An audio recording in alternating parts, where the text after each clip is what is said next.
Tenemos una suficiente cantidad de asistentes. Hay quórum, así que empezamos. Bueno, como siempre, les voy a compartir. Antes de eso, vamos a hacer una cosa. Esperen un ratito. ¿Algún comentario, alguna cosa que haya quedado dudosa de las dos charlas anteriores y que quieran que revisemos? Si es así, manden un chat, y, Guillermo, si podés pasarme el dato. Si no, seguimos adelante con el tema que tenía previsto para hoy. Es la tercera clase.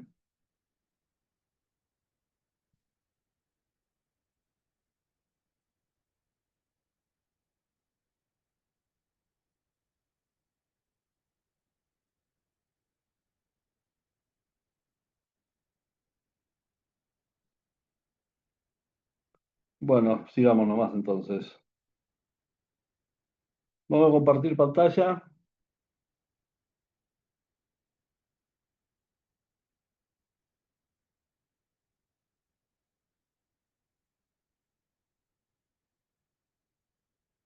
Hoy vamos a ver la última parte de técnica legislativa. La semana que viene van a tener a Alejandra Esbetas de vuelta. No sé bien cuál es el tema de ella, pero creo que no va a hablar sobre esto. Ella había hablado algo en algunas charlas anteriores, pero con esto terminaríamos el tema. Si recuerdan, habíamos hablado de 4 pilares que sostienen la técnica legislativa, que es estructura, redacción, estructura del dispositivo normativo, redacción normativa, lógica de los sistemas normativos y dinámica de la ley y de la legislación. De estructura y lógica hablamos la clase pasada, con ejemplos y demás. Por supuesto, en esto no pretendo que ustedes sepan todo lo de técnica legislativa, pero tener una idea razonable de que el tema existe, de que es importante, que las cosas se hacen mal y que se pueden hacer bien. Vamos a empezar entonces ahora con lógica de los sistemas normativos. El tema es bastante arduo, bastante largo. Yo voy a tratar de dar los 2 o 3 conceptos principales y centrales. Y lo primero que nos vamos a preguntar es, ¿qué pasa si la ley no está bien hecha? ¿Mm? ¿Qué problema tenemos si la ley no está bien hecha? Bueno, tenemos varios problemas. Y para analizar un poco esto, nos vamos a situar en el sitial del juez, en el asiento del juez, en el sillón del tribunal. Eh, Vamos a posicionar la norma ante el juez y vemos qué pasa cuando la ley no está bien hecha, qué es lo que le pasa al juez. El juez, ¿qué es lo que hace? Cualquier juicio, cualquiera, es civil, penal, comercial, lo que sea, siempre es lo mismo. Se analiza qué es lo que sucedió, se analiza qué es lo que dice la ley a ese respecto, y lo que hace el juez es comparar lo que sucedió con lo que dice la ley y en función de esa comparación dictar su sentencia. Sea lo que sea el juicio, básicamente es esto. ¿Qué es lo que pasó? ¿Qué dice la ley a este respecto? Esta es la conclusión. Es casi un silogismo elemental. Ahora, ¿cuáles son los problemas que puede tener el juez cuando hace esta comparación? Hay muchos problemas, pero en definitiva desembocan en 2 grandes grupos. Por un lado, lo que puede pasar es que no se sepa claramente y con certeza qué es lo que sucedió. Puede ser que no se sepa claramente. Esto pasa hasta en las películas. Ustedes ven, ¿no es cierto? A veces se duda si pasó esto, si no pasó. Los testigos, las pruebas no son concluyentes. Bueno, este no es un problema de técnica legislativa. En todo caso, esto es un problema del sistema judicial, del procedimiento judicial.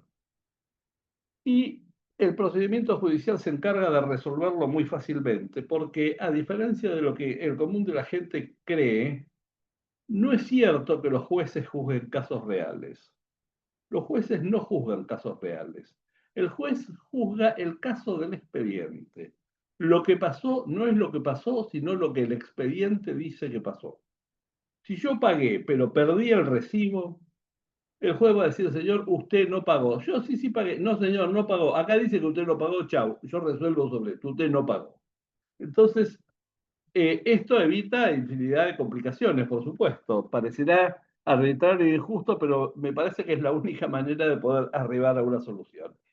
De cualquier manera, insisto, esto no es un problema de técnica legislativa. No saber exactamente qué es lo que sucedió no es un tema de técnica legislativa. Pero el otro gran grupo de problemas que puede tener el juez es que no se sepa con certeza qué es lo que dice la ley. Y esto sí es un problema de técnica legislativa. El juez sabe perfectamente qué es lo que sucedió, pero no encuentra la solución en la ley con certeza. Hay varios problemas, nosotros vamos a atacar solamente tres de estas cuestiones. En primer lugar, las lagunas normativas. ¿Qué es una laguna normativa? Cuando uno busca la solución en la ley y la solución no está. Esperen un segundo, por favor.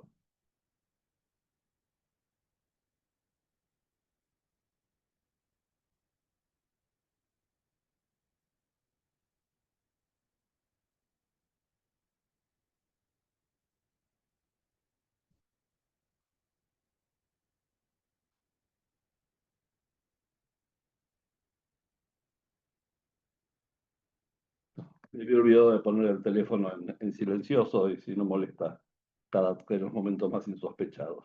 Bueno, el juez busca la solución y la solución no está. Como siempre, me parece que lo más fácil para entender las cosas que yo les digo es recurrir a ejemplos. Y acá tenemos uno. La ley 471 de la Ciudad de Buenos Aires, que es la ley de empleo público, en el artículo 22, licencia por maternidad, es este el texto que tiene. En realidad es el texto que tenía. Esto tuvo una modificación, pero durante muchos años rigió de esta manera como lo vamos a ver ahora, que es lo que me interesa los efectos del ejemplo y del ejercicio. Dice, las trabajadoras de la Ciudad Autónoma de Buenos Aires tienen derecho a una licencia paga en los 45 días anteriores al parto y en los 60 días posteriores. Pueden optar por reducir la licencia anterior al parto y compensarla con la posterior, siempre que aquella no sea inferior a 30 días. ¿Mm? 45 antes, 60 después, pero ese 45 se puede acortar hasta 30. Dejemos de lado esta excepción, digamos, para no enturbiar el ejercicio, que es lo que les quiero mostrar, y mantengámonos con el estándar, 45 días antes, 60 días después. O sea, antes del parto 45 días, después del parto 60, y esto sin duda da 105 días en total. Aún para los abogados, como suelo decir, 45 más 60 siempre da 105. Ahora, ¿qué pasa? El parto, eso es sabido, puede atrasarse o adelantarse. Si se adelanta y se produce, por ejemplo, a los 40 días en vez de los 45, tenemos un problema, porque el punto de partida de la licencia ya no lo podemos modificar a menos que encontremos el auto del Doc Brown, ¿no es cierto?, de Volver al Futuro. Si no tenemos ese auto, ya no tenemos ninguna posibilidad de cambiar eso, ya la licencia ya empezó. Y entonces nos encontramos con que si mantenemos los 105 días en total, la licencia postparto va a ser 65. Si mantenemos los 60 días después del parto, la licencia total no van a ser 105, sino 100. Una de las dos cosas va a tener que pasar, indefectiblemente va a tener que pasar una de las dos cosas. Bueno, ¿qué es lo que dice la ley para esto? ¿Qué dice la ley en caso de adelantarse? En caso de adelantarse en alumbramiento, los días no utilizados correspondientes a la licencia prevista en el presente artículo se acumularán al lapso previsto para el periodo posparto. Si se acuerdan algo de la charla de la semana pasada, acá encuentran de entrada un error, porque habla de parto en el primer párrafo y de alumbramiento en el segundo. ¿Es lo mismo? ¿No es lo mismo? Si no es lo mismo, digamos cuál es la diferencia, y si es lo mismo, no usemos sinónimos. ¿eh? No hay que usar sinónimos en las leyes. Pero salvando ese problemita, lo que dice en definitiva el texto es lo que no se usó antes del parto se suma a lo que se usó después. O sea, lo que hace la ley es mantener el total de 105 días de licencia completa. Por lo tanto, después del parto son 65. Hasta ahí vamos fenómeno. Pero ¿qué pasa si el parto en lugar de adelantarse se atrasa? Y en lugar de producirse a los 45 días se produce en los 50 días. Tenemos el mismo problema, aunque con signo cambiado. Si mantenemos los 105, los 55 días después del parto, digamos la licencia después del parto se reduce a 55, y si mantenemos los 60, la licencia total se va a 110 días. ¿Mm? Una de las dos cosas vamos a tener que pasar. Bueno, ¿qué es lo que dice la ley en caso de retrasarse el pacto? ¿Saben qué? La ley no dice nada. La ley no previó esto. ¿Qué va a hacer el juez? Lo que pueda. Porque en realidad tan válido es decir, no, asegurémosle a la trabajadora los 60 días posparto, como decir, apliquemos el mismo criterio que en el otro caso. La verdad que las dos cosas son igualmente válidas. Uno tendrá que optar por una cosa o por la otra en base a a otros conceptos, a otros parámetros de lo que está ahí, que a favor del trabajador o cosas por el estilo, pero la ley no lo dice. Esto es una laguna normativa. ¿Mm? Y de estos hay muchos en la Constitución, en las leyes, en las ordenanzas, en las leyes provinciales, constituciones provinciales, por todos lados, decreto por todos lados, está lleno de lagunas normativas. ¿Mm? Además de las lagunas normativas, lo que podemos tener es otro problema, que son las redundancias normativas. O sea, el juez se encuentra con que está la cosa, y no solo está, sino que está más de una vez. Está más de una vez en la ley. Ejemplos. Una ley de Chubut. Toda persona puede interponer acción de amparo siempre que no exista otro medio judicial más idóneo contra cualquier decisión, etcétera, etcétera. O sea, para que se pueda interponer la acción de amparo, no puede existir otro medio judicial más idóneo. Esto es lo que dice el artículo tercero. El artículo quinto dice lo mismo. La acción de amparo procede siempre que no exista otro medio judicial más idóneo. ¿Para qué lo dice dos veces? ¿Mm? Está dos veces, en el artículo tercero y en el quinto. Si seguimos por la Patagonia, nos vamos un poquitito más al norte, encontramos esta ley de Río Negro, que crea una comisión integrada por los poderes ejecutivo, legislativo y judicial, lo cual está mal, porque el primer poder es el legislativo, así está en la Constitución Nacional y en las provinciales, y en prácticamente todas las constituciones del mundo, en vez de la chilena, que como la hizo Pinochet, puso primero al Ejecutivo, pero este es otro tema. Legislativo, Ejecutivo y Judicial, con el objeto de redactar la ley de creación del proyecto de digesto jurídico de la provincia de Río Negro. Artículo 1. El artículo tercero dice que es función de la comisión redactar la ley de creación del proyecto de digesto jurídico de la provincia de Río Negro.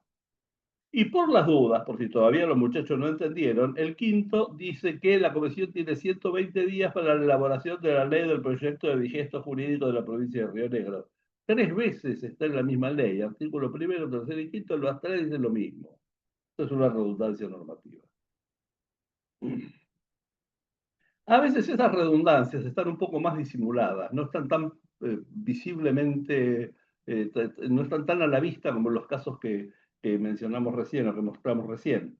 Por ejemplo, esta ley de facto de Tucumán, una ley de partidos políticos, creo que está derogada. El artículo 32 dice que no pueden ser afiliados los excluidos del registro electoral como consecuencia de disposiciones legales vigentes, el personal militar de las Fuerzas Armadas de la Nación en actividad o en situación de retiro cuando haya sido convocado, personal superior y subalterno de las Fuerzas de Seguridad de la Nación o de las provincias en actividad o en situación de retiro cuando haya sido llamado a prestar servicios, magistrados y funcionarios del Poder Judicial. Estas personas no pueden ser afiliados a los partidos políticos, esto es lo que dice el artículo 32 de la ley. Más adelante, la ley, en el artículo 40, dice quiénes no pueden ser candidatos a los cargos particulares, los que no pueden ser afiliados, y prácticamente repite todo lo que está arriba.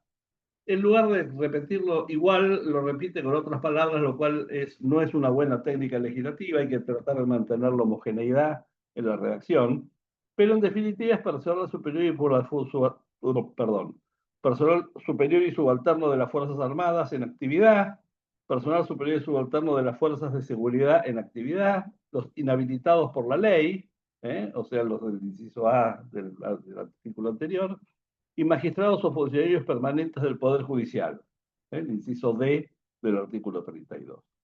Ahora, supongamos que alguien dice, no, está mal que los policías no puedan ser candidatos. Hay que habilitar a los policías, aunque estén en actividad, para que sean candidatos. Entonces, suprimamos este inciso.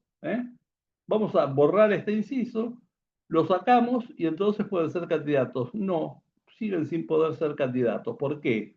Porque el artículo 32 dice que no pueden ser afiliados.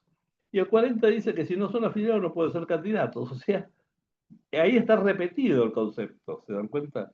Está más disimulado, pero sigue siendo una redundancia normativa. Está dos veces. Aunque borremos uno, el otro sigue estando. Y por último, no por último, digamos, un ejemplo ya un poco más complejo es cuando están en documentos diferentes, como por ejemplo esto que sucede en Santiago del Estero.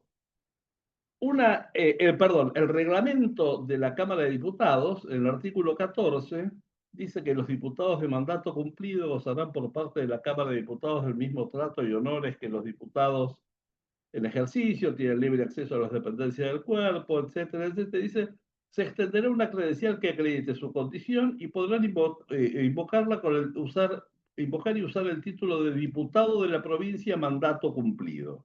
¿Eh? El que ya fue diputado es diputado de la provincia mandato cumplido. Eso dice el reglamento.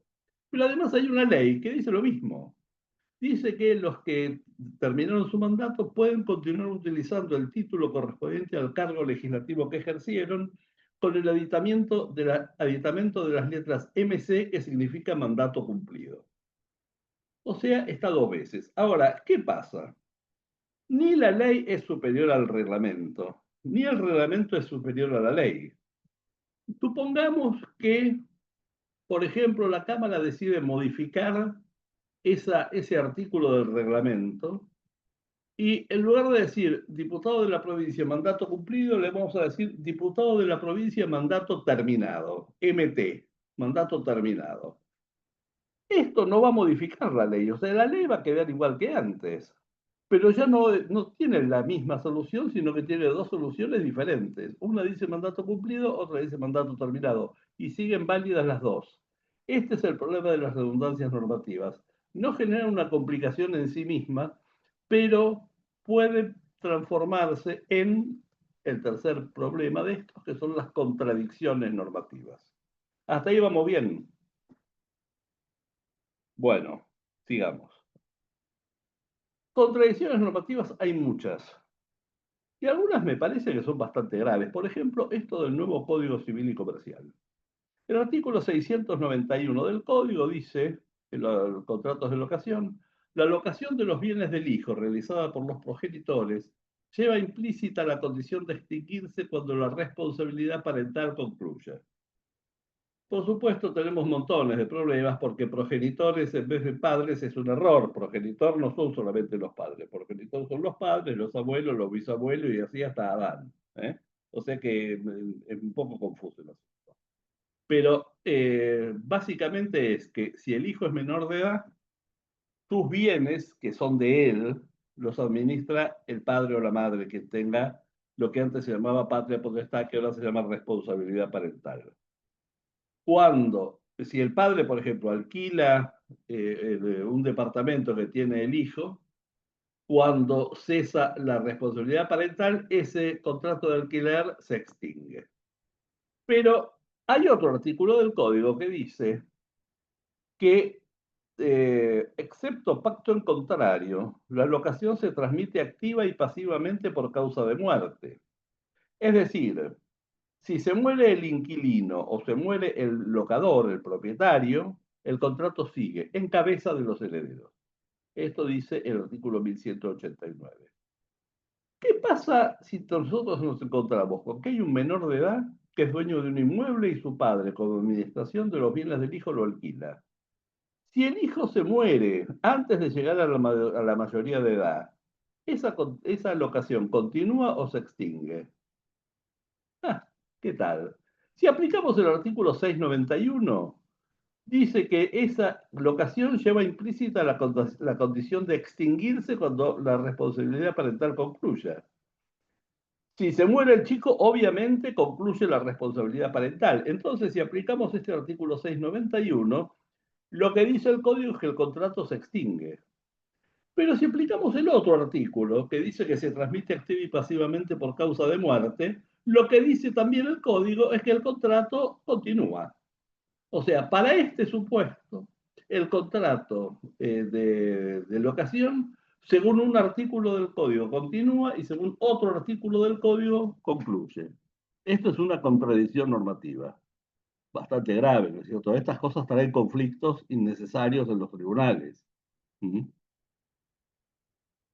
Los dos artículos están bastante lejos, hay casi, fíjense, casi 500 números de diferencia en el código, artículo 691 y 1189, están en partes distintas de la ley, de la estructura del código, pero sigue siendo una contradicción normativa que tiene el código.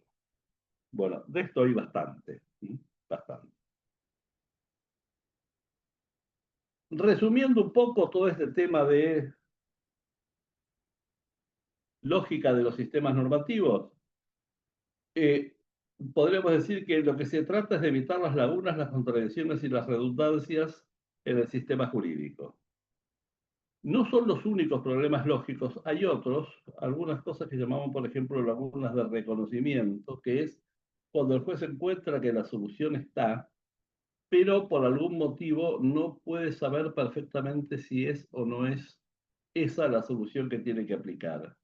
Esto se puede dar por distintas causas, a veces pues, por un tema de la lógica, a veces es por un tema de la estructura, a veces es por un tema de la redacción. A veces la redacción defectuosa produce que no se sepa muy bien qué es lo que se quiso decir.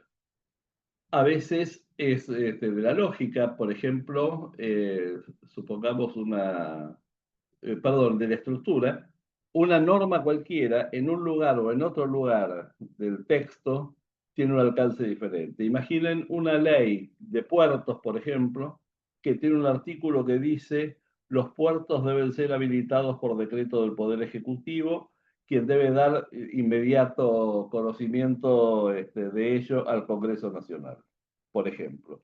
Ese artículo, exactamente ese mismo texto, si está en un capítulo que se llama de los puertos en general, tiene un alcance diferente que si está en un capítulo que se llama de los puertos comerciales. En el segundo caso se va a aplicar solamente a los puertos comerciales, no se va a aplicar a los puertos deportivos, a los puertos científicos, a los puertos recreativos, nada de eso. Solamente a los puertos comerciales. Si está en un capítulo que se llama de los puertos en general, se va a aplicar a todos los puertos. El mismo texto, ubicado en una parte o en otra parte de la ley, puede producir un alcance distinto según cómo se lo vea. Este problema, acá empezamos a ver que ya las cuestiones se van vinculando, es decir, es un problema que termina siendo lógico, pero proviene de la estructura. No sabemos bien qué ley hay que aplicar, pero por una causa que es la estructura de la ley. Por eso, hacer una buena estructura, hacer artículos subnormativos, como dijimos en la charla anterior, es muy importante, porque si no, se pueden dar interpretaciones de esta naturaleza. Bien, hay lagunas normativas cuando no se encuentra la solución al caso en el sistema jurídico. Hay redundancias normativas cuando la solución está en el sistema jurídico más de una vez, pero con soluciones iguales, las soluciones son iguales. Y hay contradicciones normativas cuando la solución está en el sistema jurídico más de una vez, pero esas soluciones son diferentes y además son incompatibles. Porque a veces puede haber más de una solución, pero es compatible una cosa con la otra. Y en ese caso no sería una contradicción normativa. En el ejemplo que vimos, evidentemente son incompatibles. El contrato no puede extinguirse y a la vez seguir vigente, obviamente. ¿Mm? Bien. ¿Alguna duda sobre esto? ¿Sobre esta lógica de los sistemas normativos? Nada, sigamos entonces. Hoy estoy un poco apurado, los voy a alargar un poco antes porque tengo una reunión después, pero vamos a ver lo que podamos. Dinámica de la ley y de la legislación. Este es un tema muy complejo, se lo trata muy superficialmente y realmente causa muchísimos problemas en la interpretación de la ley. La dinámica legislativa apunta a lograr una correcta inserción en el orden jurídico de las normas contenidas en la ley que estamos elaborando. Cuando uno hace una ley, no la hace para que permanezca suelta en el espacio, sino que la hace para incorporarla a otra cosa más grande, que es lo que llamaríamos sistema jurídico. Si tuviéramos más tiempo, haríamos una distinción entre lo que es sistema jurídico, legislación y orden jurídico, pero no tenemos tiempo, así que por ahora tómenlo como sinónimos de alguna manera. Cuando uno hace una ley, la hace para meterla dentro de la legislación, dentro del sistema. Y para eso hace falta hacer algunas adecuaciones. Seguramente habrá que modificar o habrá que derogar algunas de las normas que ya están, para que la pieza del rompecabezas quepa justo en el agujerito que estoy dejando. ¿Mm? El correcto manejo de las reglas referidas a dinámica legislativa permite una mayor certeza en cuanto a cuáles son las normas que mantienen su vigencia y cuál es la que la han perdido. Que esto es un tema que se cuida muy poco de acá. Acá creemos que decimos derógase todo lo que se oponga a la presente y arreglamos todo. Eso no es así.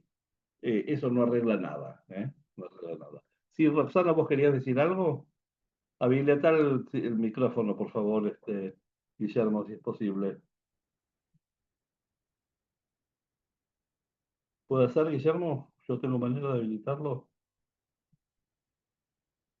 Ay, ay, ay, ay, ay, ay, ay, ay, ay, ay. Ahí, ahora Ay, sí. yo no veo nada. No sé qué No, no, toqué. no importa. Yo te escucho, Roxana. Doctor, Sí. el tema son los vacíos legales. Y El vacío siempre me tenemos gusta en la vacíos parrilla. A mí legales. el vacío me gusta más que toda la parrilla. Si vos te referís a las lagunas normativas es otra cosa. No, son vacíos legales que no cubren lo que tenemos que hacer y nos ponen trabas permanentemente porque los procesalistas tenemos que andar permanentemente luchando. Entonces, cuando hay un tema procesalista o de forma o de forma, bah, lo que sea, pero nos cuesta mucho porque el procesalista siempre lo va a interpretar a su forma, y nosotros a la nuestra. Entonces, siempre vamos a tener este tema, iba a decir Bolonqui, no queda bien, pero tenemos un vacío legal. ¿Hay una forma de cubrir este vacío legal en el Pleno? Besote. A ver, un segundo. Empecemos por el principio. ¿Vos te referís a cómo instrumentar la solución desde el punto de vista de la técnica legislativa o desde el punto de vista del procedimiento parlamentario? Porque en A los realidad, dos. bueno, son dos cosas Me diferentes. refiero a los dos, La técnica porque legislativa, vos lo tenemos que hay un que hacer. problema. Está bien, pero desde la técnica legislativa lo que hay que hacer es analizar, si tuviéramos tiempo, podríamos hacer ejercicios de lógica de los sistemas normativos y ahí uno ve claramente dónde es que está el caso no resuelto. Y hay que resolverlo de acuerdo con otras reglas que tenés que tener, porque el sistema jurídico es un sistema de normas, no es una ¿El bolsa de normas. procesalismo? No, no, el sistema jurídico en general es un Ok, sistema de normas, no es una bolsa de normas. Entonces, hay que introducir normas manteniendo una situación de equilibrio y armonía entre todas las normas del sistema, que es la que corresponde. Eso desde el punto de vista de la técnica legislativa. Desde el punto de vista del procedimiento parlamentario, hay que ver en cada caso cómo es. En realidad, el Pleno no es el lugar donde se deciden las cosas, o no debería ser el lugar donde se deciden las cosas, sino donde se ratifica. El pleno, la sesión es como cuando uno se compra una casa y llama al escribano y se hace el acto de firmar la escritura. Eso es el pleno. No es para discutir las condiciones de la compraventa. Si no han sabido resolver antes las condiciones de la compra-venta, con el escribano no van a tener ningún éxito. Esto es el problema. Acá, lamentablemente, los locutores autopercibidos como periodistas insisten en creer y difundir que las leyes se discutan en el recinto. Eso no es así. Las leyes no se discuten en el recinto, las leyes se discuten en los lugares que corresponden, que son habitualmente las comisiones y en cuerpos exacto. legislativos más chicos, en grupos más reducidos. Y al recinto se va con la decisión ya tomada y decir esto sí, esto no, esto sí, esto no, y listo.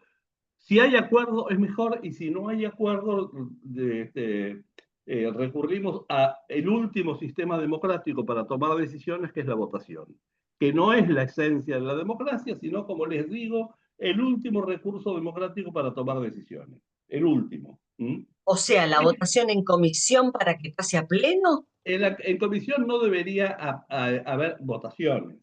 En comisión hay acuerdos. Hay Ok. acuerdos y se dice, acá estamos de acuerdo, no se vota. En las comisiones no debería votarse. Esa es una mala costumbre que están adquiriendo últimamente los cuerpos parlamentarios, empezando por el Congreso Nacional. Hace 20 años esto no pasaba, 30 eso no pasaba. Ahora, eso es un tema de acuerdos políticos. ¿Por qué? Porque lo que hay que tener claro es que si bien el cuerpo legislativo tiene que, para decirlo clarito, hacer lo que la gente quiere, o lo que a la gente le gusta, el problema es que no a todo el mundo le gusta lo mismo. Y sí, Como dice, como dice un famoso profesor español, este, ya va a salir el nombre. Eh, Nadie está de acuerdo con nadie en todo. Y nadie está de acuerdo con todos en nada. exacto. Siempre hay diferencias. Entonces, lo que hay que hacer es buscar un equilibrio entre todas esas diferencias. Y a eso se llega con acuerdos, no se llega con votaciones. Porque la Y el, votación implica sí o no. Y para buscar un acuerdo hay que buscar un camino que sea sí, pero tal cosa, o no, pero tal otra cosa. Es decir, esta es la esencia de lo parlamentario. Si vamos a reducir lo parlamentario a la votación, que es lo que está pasando, tengo el número, no tengo el número, vamos a seguir yendo hacia el fracaso. Esto es inevitable. ¿Mm? No sé si el- te quedó claro por lo menos mi pensamiento. No pretendo que sea verdad, pero es como lo que yo pienso. no, no, no, es perfecto. ¿El consenso se llega a la comisión para que llegue al pleno? Sí, en la comisión, una vez que se pusieron de acuerdo, una vez que nos pusimos de acuerdo en la compraventa, llamamos al escribano. ¿Por qué? Porque en la Ah, compraventa también hay intereses encontrados. El vendedor quiere cobrar mucho, el comprador quiere pagar poco. Yo quiero que me deje hasta las cortinas y la heladera llena de fiambre y él quiere llevarse hasta la manija de la puerta. Vamos acortando posiciones hasta llegar, bueno, acá estamos de acuerdo. Llamemos al escribano y firmemos que acá estamos de acuerdo los dos. ¿Por qué? Porque cada uno transigió algo. Si nadie va a transigir, es imposible ponerse de acuerdo. ¿Se dan cuenta? Bueno, pero nos sí, hemos ido un perfecto, poco del doctor. tema. Disculpame, pero Perfecto, doctor, muchas gracias. no, por favor, forma parte igual de todo el curso, por eso no tengo problema en decirlo, pero no quiero evadirme porque, como les dije, me tengo que ir un poco más temprano, tengo una reunión. Bien, entonces, el correcto manejo de las reglas referidas a dinámica permite una mayor certeza en cuanto a cuáles son las normas que mantienen su vigencia y cuál es la que la han perdido. Bien, bueno, sigamos. Hay distintas etapas en la vida de una ordenanza. En primer lugar, más allá de lo que dicen a veces en la televisión, gente muy orgullosa de su propia ignorancia en general, no, la Cámara, el Congreso no sanciona leyes y el Ejecutivo no puede vetar una ley, porque no es una ley. Lo que sanciona el Congreso, lo que sanciona el Consejo Deliberante es un proyecto de ley o un proyecto de ordenanza. Proyecto, no ley o ordenanza. Por lo tanto, lo que veta el Ejecutivo es un proyecto de ley que nunca se va a convertir en ley. O en el caso del municipio, un proyecto de ordenanza que nunca va a ser ordenanza. Salvo que haya insistencia por parte del cuerpo legislativo, pero esto ya tiene que ver con el procedimiento parlamentario. Hay un momento de creación entonces. ¿Cuándo empieza a existir la ley? Ahí. Cuando el Ejecutivo la promulga, cuando el Ejecutivo, es decir, cuando la promulga, ¿cómo se dice? Expresamente, suele haber el recaudo de la promulgación tácita, pasado cierto tiempo desde que el legislativo mandó el proyecto, si el Ejecutivo no vetó, eso se convierte en ley. Esto es bastante común. Puede haber veto por parte del Ejecutivo, pero insistencia por parte del cuerpo legislativo. A partir de ahí empieza a existir la ley o empieza a existir la ordenanza. Lamentablemente, ustedes se van a encontrar muchas veces que hay textos normativos que no son muy claros en esto. Fíjense, esto es, o sea, cuando empieza a existir la ordenanza. Fíjense, este es de la Carta Orgánica de Plaza Winkle, por ejemplo. Dice vetada en todo o en parte una ordenanza por el intendente. En realidad no es una ordenanza lo que ha vetado, es un proyecto de ordenanza. Tan es así que el mismo artículo dice que vuelve con sus objeciones al Consejo Deliberante y si éste insiste con 2/3 de votos, es ordenanza. Quiere decir que antes no era ordenanza, era proyecto de ordenanza. ¿Mm? Y pasa al Ejecutivo para su promulgación y publicación. Si no hay 2/3 para la insistencia, ni la misma mayoría para aceptar las modificaciones eventualmente propuestas, no puede repetirse en las sesiones de ese año. Tiene que haber acuerdo entre los dos poderes. Si uno no quiere saber nada y el otro no tiene fuerza suficiente para rechazar ese no querer saber nada del otro, esperemos un año y lo tratemos el año que viene y dejémonos de macanas. Que esto es lo que habría que pensarlo bastante más veces. No sé si les comenté, la vez pasada, hace un tiempo, ya hace unos años, me invitaron a participar en un seminario sobre la técnica legislativa en el derecho canónico, el derecho de la Iglesia. Revisé el Código de Derecho Canónico, documentos y demás, y encontré un error. Pero cuando lo llamé al sacerdote amigo mío, doctor en Derecho Canónico, que me había invitado a participar acá, estuvimos hablando y me dice, no, pero fíjate, el problema acá es en realidad la traducción al castellano. En latín, que es el original, digamos, ese problema no existe. Ahora, ¿saben por qué? Porque tardaron como 14 años en escribirlo, no de un día para el otro sobre tabla levantando la manito. Hay que tomarse el tiempo necesario para que las cosas salgan bien. ¿Mm? Por eso estas previsiones que tiene la Constitución Nacional, las provinciales y muchas cartas orgánicas es muy sabia. Si no hay acuerdo, esperemos un año. No, ¿qué pasa si no lo hablamos creo en la primera charla sobre el tema de las listas de verificación? ¿Qué va a explotar si no sacamos esta ley ahora? Nada, entonces esperemos un poco. ¿Mm? Bien, fíjense esta ordenanza de Neuquén. Téngase como obligatorio en cada volante que se reparte en la vía pública la siguiente leyenda. Por favor, no arroje este papel en la vía pública, gracias. El canon necesario deberá ser abonado conforme lo estipula la ordenanza número tal, etcétera, etcétera. Hasta ahí todo fenómeno. Ahora, el artículo tercero dice, notificar a través de Secretaría Legislativa a los imprenteros y comerciantes de la presente norma. ¿Qué le van a notificar? Nada le pueden notificar. ¿Qué le van a decir? Mire, estamos queriendo hacer esto. Porque el artículo cuarto dice comuníquese al órgano ejecutivo municipal. O sea, esto es un proyecto, no hay nada que comunicarle a nadie sobre este proyecto, salvo el ejecutivo que si está de acuerdo, esto será una ordenanza. Y ahí entonces habrá que tampoco notificarle porque las normas de alcance general no deben ser notificadas, sino publicadas. Esto es un problema que a veces se confunde. Las normas de alcance particular deben ser notificadas, las de alcance general deben ser publicadas. ¿Mm? Con lo cual, el artículo tercero no tendría sentido. Pero además, no se puede hacer nada antes de que sea realmente una ordenanza. Eso no es una ordenanza todavía.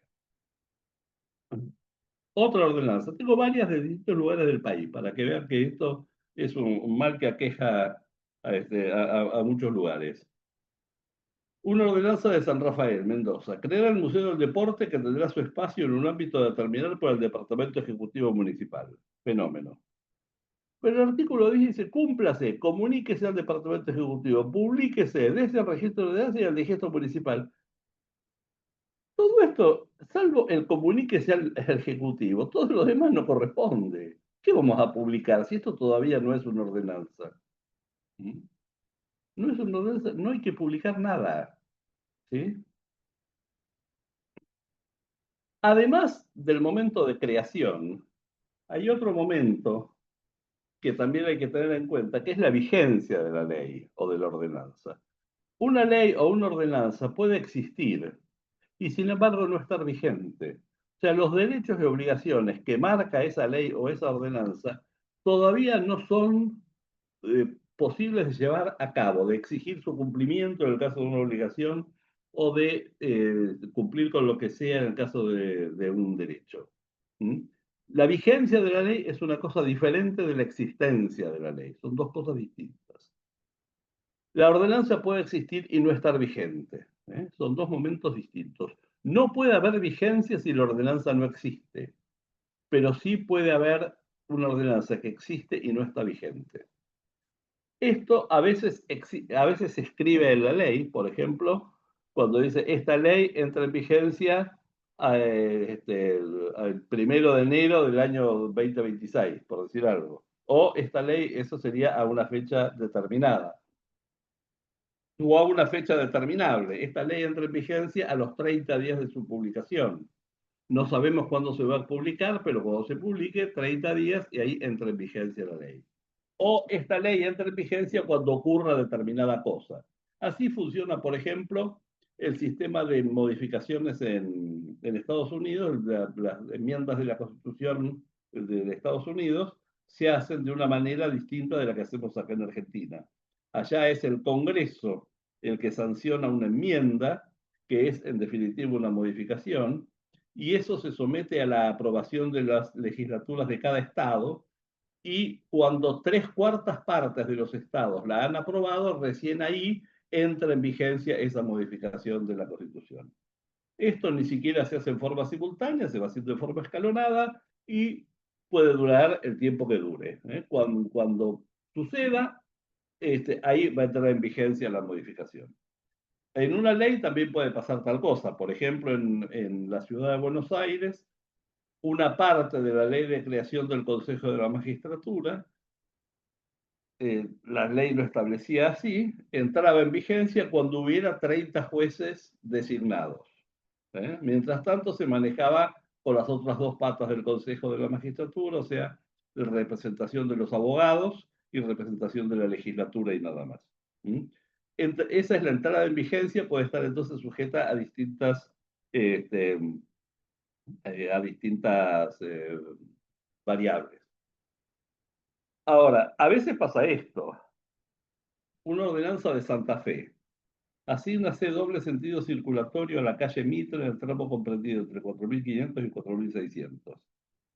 Dispónese la demarcación horizontal y la señalización vertical correspondiente al sentido circulatorio dispuesto en el artículo primero. La presente ordenanza comenzará a regir a partir de la ejecución de la señalización dispuesta en el artículo segundo. ¿Cuándo les parece que va a entrar en vigencia esta ordenanza? A ver si alguno lo detecta.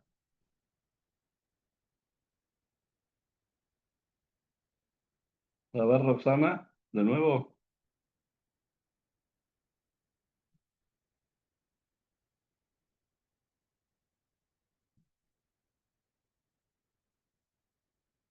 No, yo no veo la totalidad de las caras, así que si alguno este, mande un chat o algo por el estilo. O sea, dice que la entrada en vigencia va a ser cuando coloquen las señales. ¿Y cuándo va a poder colocar las señales el Ejecutivo? El intendente, digamos. ¿Puede colocarlas porque sí, porque quiere, o necesita que haya algo? Necesita que la ordenanza esté vigente, si no, no puede colocar las señales. Pero resulta que la ordenanza no está vigente hasta que no coloque las señales. Pero las señales no las puede colocar porque no está vigente. Y la vigencia recién va a ser cuando coloque la señal. Esto es el perro que se muerde la cola. No se puede poner esto. No puedo atar la vigencia a referencias circulares, ¿no es cierto? Cuando uno hace un programa de Excel y le aparecen referencias circulares, es esto. No puede poner las señales hasta que no esté vigente. Pero no está vigente hasta que no coloque las señales. No empieza nunca esto. ¿Se dan cuenta? Esto es una ordenanza. En la ciudad de Buenos Aires hay una ley que fue vetada, pero que es exactamente el mismo problema. Y seguramente hay muchas más en el territorio argentino.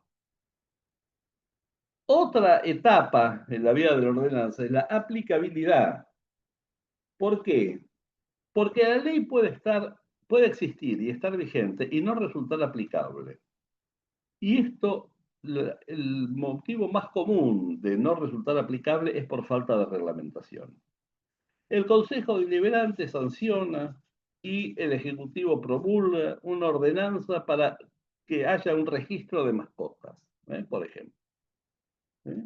Todo fenómeno. Existe el registro de mascotas. Hay una ordenanza que lo crea. El Ejecutivo la promulgó, la ordenanza existe, la ordenanza está vigente porque empezó a existir, esta ordenanza entra en vigencia a los 10 días de su publicación, fenómeno. Ahora, si no reglamentamos, la ordenanza no se puede aplicar. Porque hasta que no haya una reglamentación de ese registro, que diga dónde funciona, en qué horario atiende, cómo se hace la inscripción, si hay que pagar un arancel o no hay que pagar un arancel, todo eso es lo que hace que el registro pueda funcionar de veras. Si no, es simplemente una idea muy linda, pero que no va a tener aplicación.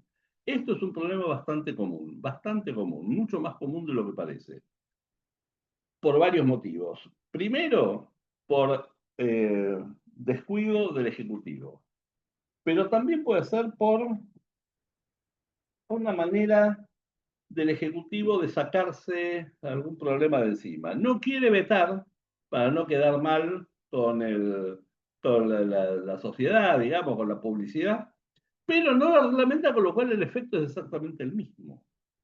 En la ciudad de Buenos Aires, en la ley de seguridad privada, que creaba entre otras cosas, un registro para donde tenía que escribirse los patos bica de los boliches, para decirlo fácilmente, esto lo entiendo.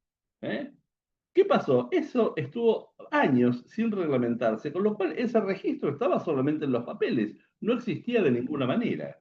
¿Mm? La falta de reglamentación puede ser una causa importante de que la ordenanza o la ley no pueda aplicarse realmente.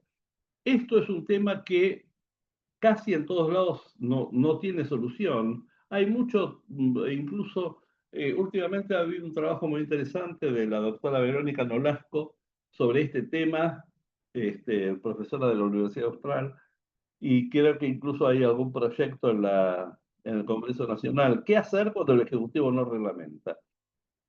La Constitución de Jujuy, por ejemplo, tiene solucionado el tema porque dice que si el Ejecutivo no reglamenta, la legislatura reglamenta y se acabó la discusión. Si no, es una cuestión de nunca acabar porque se le exige al Ejecutivo que reglamente, el Ejecutivo no reglamenta, estamos en la misma. La ordenanza muy linda, pero no se puede aplicar y esto no es lo que corresponde. En la nación no hay solución a esto. En la ciudad de Buenos Aires hubo alguna ley que establecía esta posibilidad de que la legislatura, mejor dicho, un proyecto, no llegó a aprobarse, de que la legislatura reglamentara si no reglamentaba el Ejecutivo. ¿Mm? Fíjense, esta es una ordenanza de Paraná.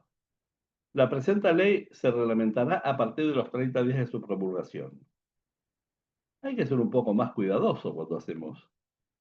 A partir de los 30 días, o sea, después de los 30 días sin fijar fecha, la ley esa, perdón, la ordenanza regula la protección del patrimonio documental de la Municipalidad de Paraná. Evidentemente es una ordenanza que necesita reglamentación, porque va a tener una serie de desgranamientos de normas operativas que tienen que estar en la reglamentación. Ahora, si eso es a partir de los 30 días, esa reglamentación se puede demorar indefinidamente, con lo cual la ordenanza podría no llegar a aplicarse nunca jamás. Hay que ser un poco más cuidadoso cuando se redactan los textos normativos. Creación, vigencia, aplicabilidad. Ahora ya tenemos la ordenanza, la ley, pero puede ser modificada a lo largo del tiempo, a lo largo de su vida. Las modificaciones tienen varios requisitos, entre otros la precisión, por ejemplo, saber bien qué es lo que estamos modificando y cómo. Fíjense, esto es una ordenanza de San Pedro. Prohíbese la quema de cañaverales, restos de cosechas, San Pedro Jujuy, ¿no? La quema de cañaverales, restos de cosechas, pajolares, pastizales y cualquier otro elemento combustible dentro de los límites del ejido municipal de la ciudad de San Pedro de Jujuy. Bien. Artículo cuarto. Los infractores a lo establecido en el artículo primero de la presente ordenanza serán sancionados de la siguiente manera. Establece una serie de penas. Y después dice, incorpóranse las acciones previstas en el artículo cuarto de la presente ordenanza en la parte pertinente del Código Municipal de Faltas. ¿En qué lugar? Esto no se puede hacer así una modificación de la ley. Es incorpórase en tal artículo, tal inciso, tal lo que sea, tal texto. No, bueno, a ver, y bueno, pónganlo por ahí. Si encuentran un huequito, metan esto. No. O sea, esto es una modificación totalmente imprecisa y además tiene otro problema. Genera una redundancia. Esto también es muy común. Se hace un artículo prohibiendo algo y otro artículo con la sanción. Esto puede llegar a tener muchos problemas. ¿En Argentina está prohibido matar? No, no está prohibido matar. Lo que dice el Código Penal no es que está prohibido matar. Lo que dice es el que mate a otro le corresponde de 8 a 25 años de prisión, que no es lo mismo. Si en vez de decir de 8 a 25 años de prisión dijera de 8 a 25 monedas de oro, saldríamos todos a matar a cuantos fulanos tuviéramos cerca, ¿o no es así? Lo disvalioso de la consecuencia es lo que hace que uno se abstenga de matar, pero no está prohibido matar. Muchas veces se hacen estas cosas y a veces, por falta de cuidado, termina habiendo problemas, porque por un lado se prohíbe y por otro lado se fija la sanción y a veces los tiempos no coinciden. ¿Mm? Bien. Eh, una ordenanza de Junín de los Andes. Como ven, les estoy mostrando de muchos lugares del país, del oeste, del este, del norte y del sur. Incorpórase a la ordenanza número 1131 del 2013, el artículo 11, el cual queda redactado de la siguiente manera. Y está la modificación.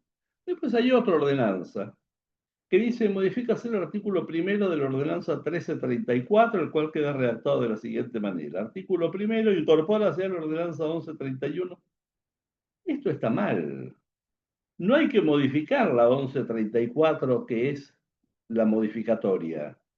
Esa ordenanza modificatoria, una vez que cumplió su cometido, que fue modificar la 1131, desapareció su contenido normativo. Es una norma instantánea. Entonces, lo que hay que hacer, si uno quiere modificar el artículo 11 de la ley 1131, es modificar el artículo 11 de la 1131, no el de la que la modificó antes. Esto es bastante común y suele generar bastantes dificultades y bastantes problemas de interpretación también. ¿Mm? La modificación hay que hacerla sobre la ley original o sobre la ordenanza original y no sobre la modificatoria. ¿Sí? Extinción de la ley. La ley se puede extinguir por distintas causas. Hay muchas. En algunos casos, eh, en algunas jurisdicciones, por ejemplo, se admite la derogación por vía del Poder Judicial, una declaración de inconstitucionalidad con efecto erga omnes, o sea, con efectos derogatorios. No estoy de acuerdo con eso por un motivo que tengo un artículo publicado, no es del caso charlarlo acá, es muy complejo. Eh, Puede caducar la ley, ¿por qué? Porque si es una ley que se dicta por alguna emergencia, por ejemplo, supongamos que durante 6 meses suprimimos tal impuesto por alguna catástrofe natural, una inundación o lo que sea, pasados los 6 meses, esa ley de emergencia caducó y ya no hace falta ni derogarla ni nada, ya se terminó. Eh, este, Puede ser también que caduque por cumplimiento del objeto. Si hacemos una ordenanza autorizando a instalar un monumento, aceptando un monumento que se ha donado y autorizando instalarlo en tal lugar, una vez que instalamos el monumento, ya está, esa ordenanza caducó, no es que fue derogada, caducó su objeto, ya no tiene más, no tiene para qué tenerse en cuenta. Pero la más común es la derogación. Y la derogación tiene sus complicaciones, porque también hay otras causas de extinción de la ley, por ejemplo, la desobediencia generalizada y la desuetudo, que son dos cosas parecidas. Fíjense, por ejemplo, que la Constitución Nacional, bien digo, dice que sigue diciendo ahora, después de la reforma, que el vicepresidente de la Nación reemplaza al presidente en caso de ausencia de la capital. Y la quinta presidencial está en Olivos, está fuera de la capital. Y sin embargo, hace años de años, que nunca el presidente delega el mando del vice cuando se va a la quinta presidencial. Esto es obvio. Tampoco sé qué haríamos si además el vicepresidente también vive en la provincia, pero bueno. Eh, y la desobediencia generalizada es aquellas normas que de entrada nomás tienen un rechazo de la población, lo otro sería desuetudo, tienen un rechazo de la población que hace que no se cumpla. Está lleno la ciudad de Buenos Aires de leyes de esa naturaleza. Por ejemplo, una ley que dice que las mochilas que se venden a los chicos tienen que tener un cartelito con el peso máximo, las mochilas para el colegio, ¿no? Con el peso máximo que puede llevar cada chico. Nadie la tiene. ¿Eh? Hay una ordenanza, una ley de la ciudad que dice que los papeles que se reparten en la calle tienen que tener una leyenda que dice no arroje este papel en la vía pública, ley número tanto. Esta leyenda no la tienen ni los papeles que imprime el gobierno de la ciudad para publicidad de algo. Nadie lo tiene. Pero bueno, eso es desobediencia generalizada. Pero la más común, como les digo, es la derogación. Y la derogación es una disposición expresa que dice esto está derogado, esto está eliminado, eliminamos la existencia de esa ley o de esa ordenanza. Ahora, hay que ser cuidadoso. Derógase la ordenanza 2945, esto es de San Justo, provincia de Santa Fe, actualizada por la ordenanza número tal y toda norma que se oponga a la presente. Esto de actualizada por la ordenanza número tal es totalmente irrelevante. Irrelevantes, dice, está mal, falta solo una S. El contenido modificatorio de la ordenanza 3284 quedó incorporado a la 2945. O sea, si derogamos la 2945 ya está. La 3284 es igual que en el caso anterior, una norma instantánea que perdió su contenido jurídico cuando produjo su efecto. ¿Mm? Modificó la 2945 y desapareció. No hay que derogar nada ahí, salvo por otra cosa, que es que para eliminar textos de la ley. Pero esto es un poco más largo. En todo caso, se los aclaro un rato. Eh, o sea que no sirve para nada a los efectos de las consecuencias jurídicas. Y toda norma que se oponga a la presente, lo mismo. Si se opone a la presente, hay una derogación tácita por el principio de ley posterior deroga ley anterior. Por lo tanto, si se opone a esto, está derogada tácitamente. Y si no me dice cuál es el número de esa ley que quedó derogada, no me sirve absolutamente para nada. ¿Mm? Otra ordenanza esta es de Rosario. La presente ordenanza abroga y reemplaza a la 8000 del año 2006. Últimamente les da por usar ese verbo abrogar, que para la gente no es nada conocido. Esto es una moda que surgió a partir del Digesto Nacional, cuando se hizo el Digesto Nacional, porque ahí trabajó un grupo, por lo visto, bastante nutrido de personas que a juzgar por sus nombres y apellidos deben ser italianos, y de hecho estaban dirigidos por un poco el profesor Martino, que es argentino, pero hace muchísimos años está en la Universidad de Pisa, en Italia. Y ahí, en realidad, lo que hicieron con eso de abrogar es, digamos, traducir mal lo que tiene la legislación italiana sobre el tema. En italiano se utiliza eh, abrogar para lo que nosotros usamos derogar. Y ellos utilizan derogar para algo que nosotros no tenemos ningún verbo que lo explique. Y que es cuando una ley de carácter general se aplica, mejor dicho, una ley de carácter especial se aplica con preferencia a la ley de carácter general. Este, a ver si puedo explicárselos. Si yo tengo un reglamento general de concursos para ingresar al Poder Ejecutivo, por ejemplo, pero hago un reglamento especial para los médicos de los hospitales.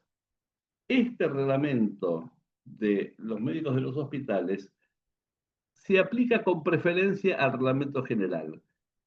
Si hay alguna contradicción, se aplica para los médicos de los hospitales el especial, no el general, con independencia de que sea anterior o posterior. Para esto es que en la nomenclatura italiana se utiliza la palabra derogar, o sea que de alguna manera recorta la aplicación de la norma de general. Nosotros no tenemos algo para eso y entonces terminaron haciendo una especie de mezcolanza y dicen abrogar es cuando es todo y derogar cuando es parcial. No es así. Los verbos que hay que utilizar en castellano son sustituir, cuando se quita algo y se coloca algo en su reemplazo; incorporar, cuando se agrega algo sin quitar nada; y derogar, cuando se quita algo sin agregar nada. Estos son los términos que hay que usar. Y además, siempre en modo indicativo, que este es otro error que se hace con frecuencia. Modifíquese tal cosa, sustitúyase, no, pará, no es lo mismo sustitúyase que sustitúyese. Son dos cosas distintas. Sustitúyese se sustituye. Esta ley que estoy aprobando es la que sustituye ese artículo de tal otra ley, que lo que sea. Derógase, esto que estoy aprobando es lo que deroga esa ley. Si yo digo sustitúyase o deróguese, es porque le estoy dando la orden a alguien para que haga eso, que no es lo mismo. A veces hay que usar el imperativo, que es esta segunda manera de redactar los verbos, en algunos casos, sobre todo en normas, en textos normativos del Poder Ejecutivo. Reconstrúyase el expediente. ¿Por qué reconstrúyase y no reconstrúyese o se reconstruye? Porque el hecho de que yo lo apruebe no va a producir que mágicamente el expediente quede reconstruido. Alguien tiene que ir, juntar los papeles y reconstruirlo. ¿Mm? Páguese a fulano de tal, no págase, páguese, que alguien vaya y le pague. Pero no es deróguese, porque no tiene nadie que ir a derogarlo, es derógase, esto es lo que deroga. ¿Entiende? Entonces, siempre en modo indicativo, sustituir, incorporar y derogar siempre en modo indicativo.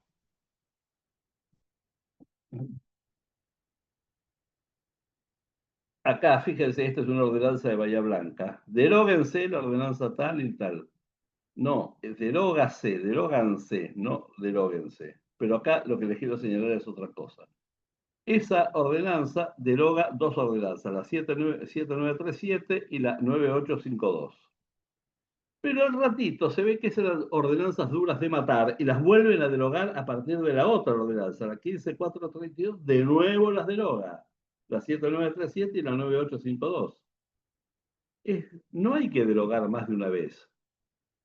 En este caso, como son dos ordenanzas seguidas, no causa seguramente muchos problemas y seguramente se han tratado las dos juntas, con lo cual no hay mucho lío.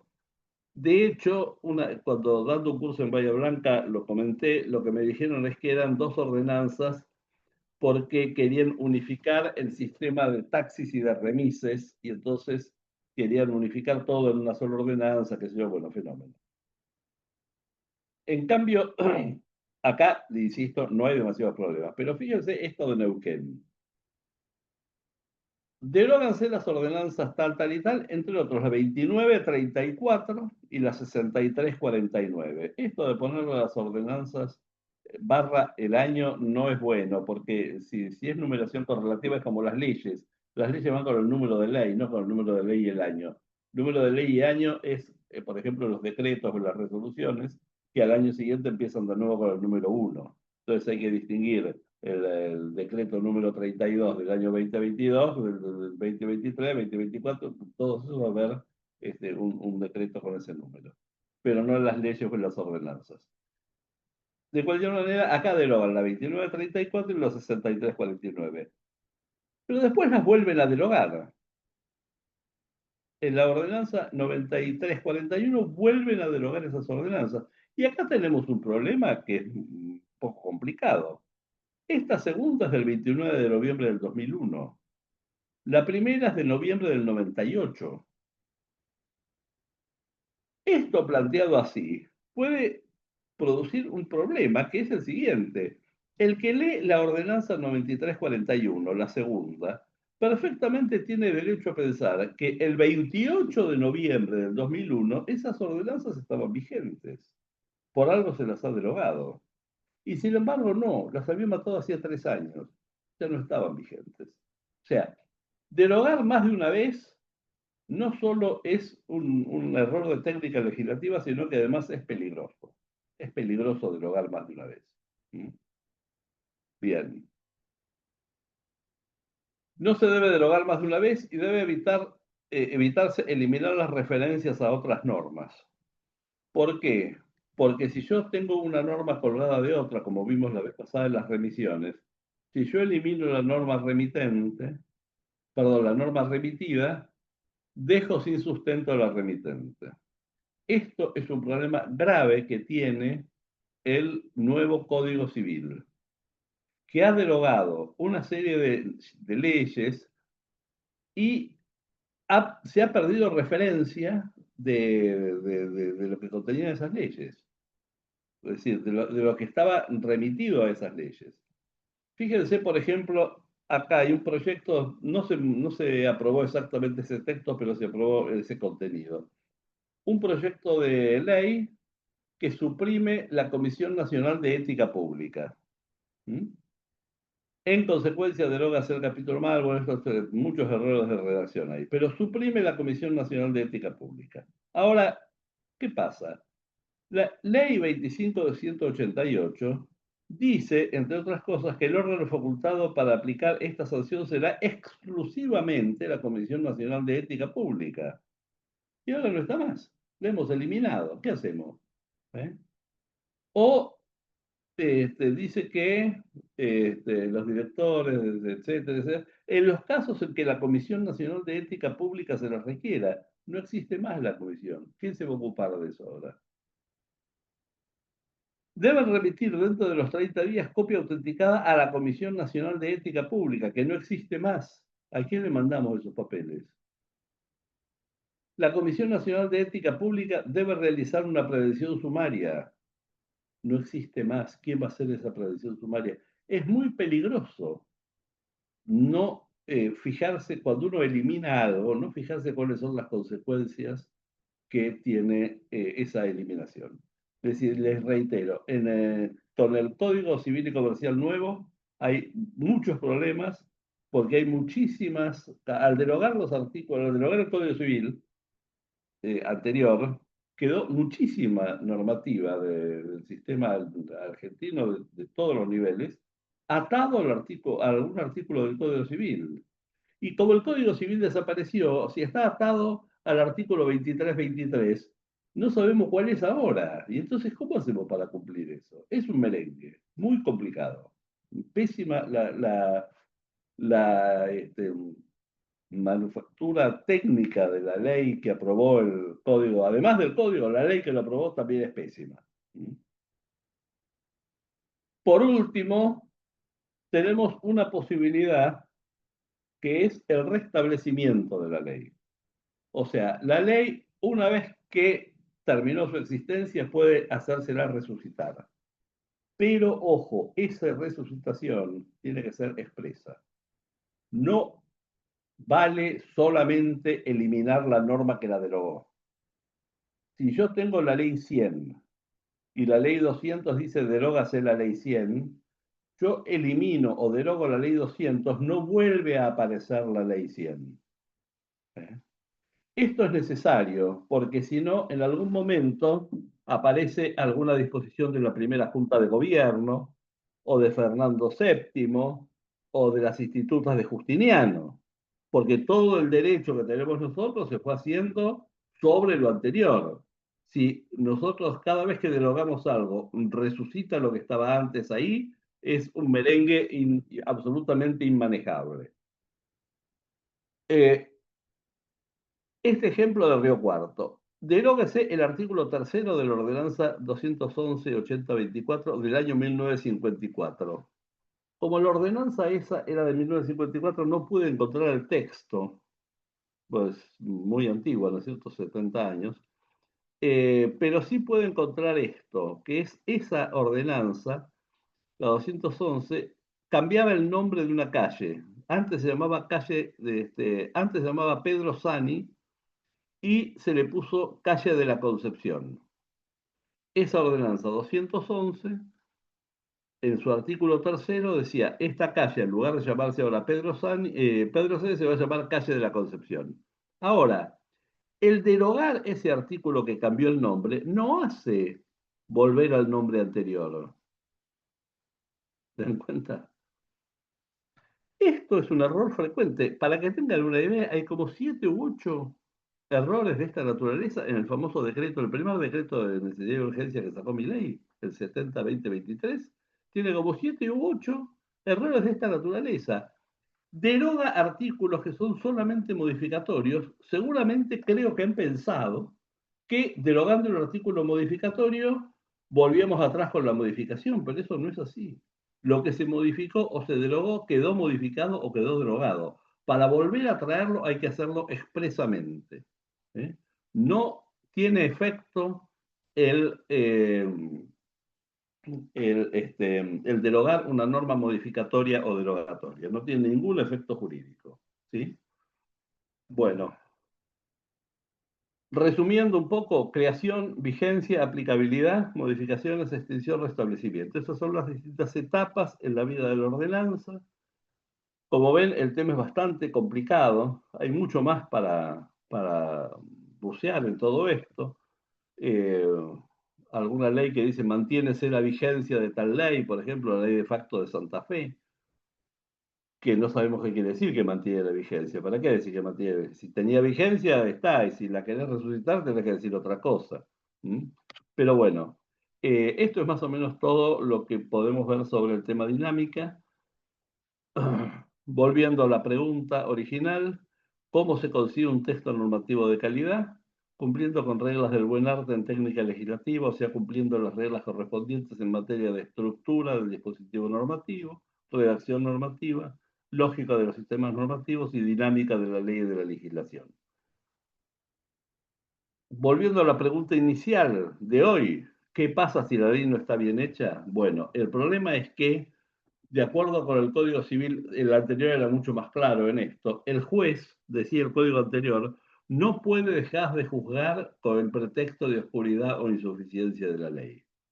No puede dejar de juzgar. Si no le alcanza lo que dice la ley, el mismo código en el artículo siguiente, el 16, le daba algunas pistas, recurra a leyes análogas, a los principios generales del derecho, etc. Pero el juez no puede dejar de juzgar. O sea, si hay algún problema en la ley, el juez igual tiene que dictar su sentencia. Y esto produce varios inconvenientes. En primer lugar, que es el juez el que legisla. Y esto es contrario al sistema de división de funciones en el gobierno. El Poder Judicial no es el que tiene que hacer las leyes, sino el que tiene que aplicar las leyes que han hecho entre el legislativo y el ejecutivo. No es el judicial el que tiene que hacer las leyes. ¿Por qué? Entre otras cosas, porque los jueces son muchos, entonces ya no tenemos más un órgano exclusivo de emisión de normas jurídicas, sino tenemos cada tribunal es emisor de normas jurídicas. Y esto distorsiona el sistema. Por las dudas, el juez va a juzgar cuando las cosas ya sucedieron. La ley va a ser posterior al hecho. La ley que emite el juez va a ser posterior al hecho. Y por lo tanto, desaparece la seguridad jurídica. ¿Por qué? Porque yo me comporté creyendo que la ley decía blanco. Y después el juez me dice, no, la ley no dice blanco, la ley dice negro. Bueno, chao viejo, yo ya hice las cosas que tenía que hacer. La seguridad jurídica desaparece. Y también desaparece la igualdad ante la ley. Porque ante dos hechos objetivamente iguales, uno va a caer en el juzgado del doctor González, que dice que la solución es A, y otro va a caer en el juzgado del doctor Fernández, que dice que la solución es B.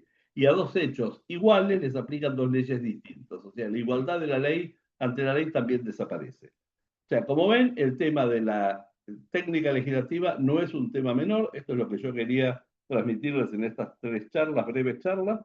Eh, uf. Este, es un tema al que hay que darle importancia, sobre todo si van a ser o son concejales o cosas por el estilo, o trabajan en un cuerpo legislativo, tengan cuidado al hacer estas cosas. Antes se cuidaba mucho más. Y esto tiene que ver, como lo que charlábamos hace un ratito con Roxana, con el sistema de procedimiento parlamentario que haya. Cada vez más hay apurones para sacar las leyes. ¿Por qué? Porque la televisión dice, no sacan leyes, qué sé yo, son unos vagos. Ya vimos aquella, en la primera charla, creo, esto de que no hay que apurarse para sacar tantas leyes porque no es un buen índice. Cuanto más corrupto es el Estado, más leyes tiene. Pero los apurones hacen que sea esto, entonces los cuerpos legislativos corren atrás del pseudo periodismo y sacan las cosas rápido y las sacan habitualmente bastante mal. ¿Mm? Bien. Estos cuatro pilares, entonces, estructura, redacción dinámica y lógica, pueden analizarse y estudiarse por separado. Un curso más largo, podríamos hacer un curso sobre cada uno de los temas si quisieran. Pero al momento de redactar un texto normativo, todos ellos confluyen. Esto es como cuando uno le enseñan a manejar. Le explican para qué sirve el acelerador, para qué sirve la palanca de cambio, para qué sirve el volante, para qué sirve esto. Cuando maneja, hace todo junto. Dobla, pone el guiño y cambia, aprieta el embrague, cambia pone el otro cambio y lo demás. Y como me gustan mucho los criollos, voy a servirme Martín Fierro para que nadie se quede ofendido, pues a ninguno incomodo, y si canto de este modo por encontrar lo oportuno, no es para mal de ninguno, sino para bien de todos. Y aquellos que en esta historia sospechen que les doy palo, sepan que olvidar lo malo también es tener memoria. Así que muchas gracias, espero que les haya servido esto. Ahí tienen mi mail, les reitero, pueden consultarme cuando quieran, y yo lamentablemente los tengo que dejar porque, como les dije, tengo esta reunión, ya me está haciendo casi tarde. Eh, ¿Alguna algún comentario que pueda responder brevemente? Si no, espero eh, sus consultas vía mail. ¿eh? Le voy a pasar a Guillermo los PowerPoint para que los tengan. Hay, insisto, muchas más cosas, pero no teníamos tiempo. Las clases son bastante breves, no teníamos tiempo de hacer más. Así que, bueno, será hasta cualquier momento y ha sido un gusto y les agradezco que me hayan aguantado tanto tiempo a esta hora que yo no estaba medio palmetti. Hasta luego y que les vaya muy bien. Chau, chau. Hasta luego.